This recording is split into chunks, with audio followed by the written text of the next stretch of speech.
CPMI do INSS vota nesta quinta-feira 87 requerimentos que apuram fraudes cometidas contra o Seguro Social.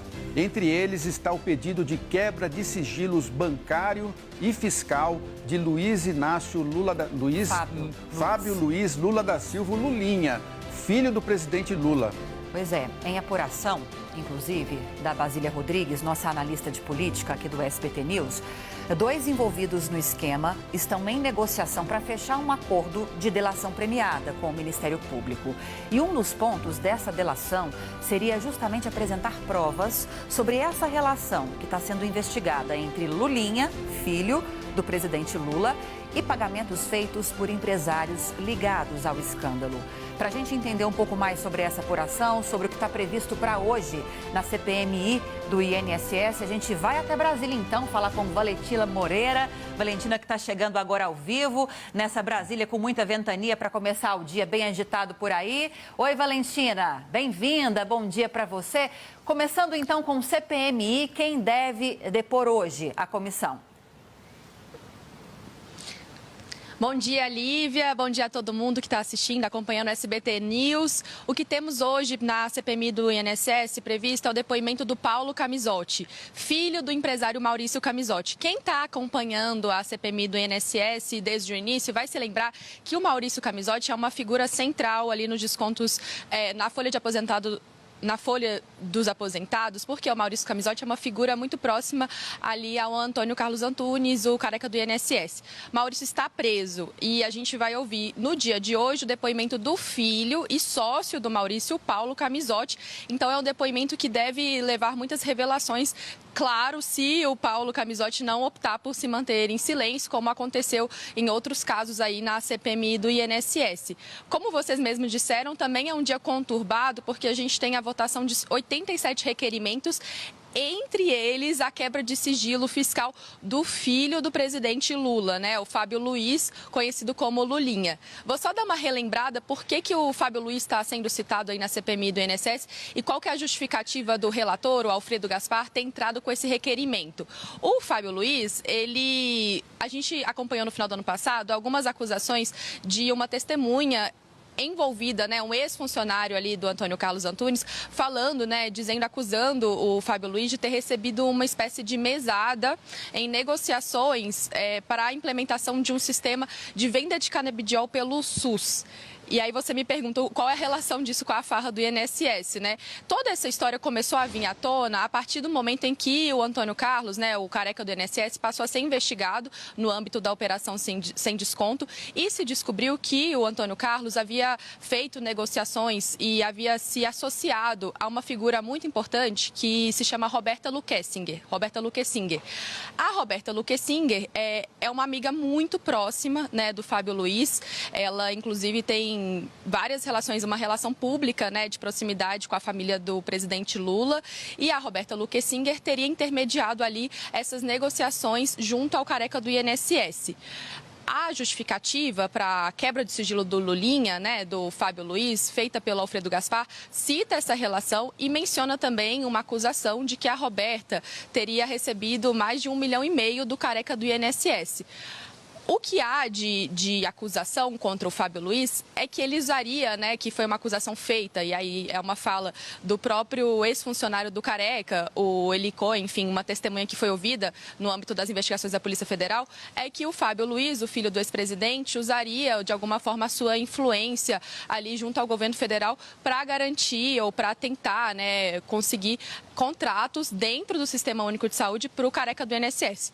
Tudo isso ainda são investigações e a gente ainda não tem fatos concretos que comprovem essa relação, mas são as apontações feitas pelo próprio relator Alfredo Gaspar para justificar essa quebra de sigilo aí para o filho do ex-presidente. Deve ser um dia bastante tumultuado, a gente sabe que não é de interesse da base do governo a aprovação dessa quebra de sigilo. Já houve a tentativa de convocar o próprio Lulinha para ir no CPMI do INSS, o que não foi aprovado. E agora, com essa informação dada, né, pela própria Basília Rodrigues, pela nossa analista, de que há pessoas dentro, né, do esquema que estão estudando delações premiadas aí com a Polícia Federal, a uma grande possibilidade de que isso aumente a pressão para a aprovação da liberação do sigilo fiscal do Fábio Luiz.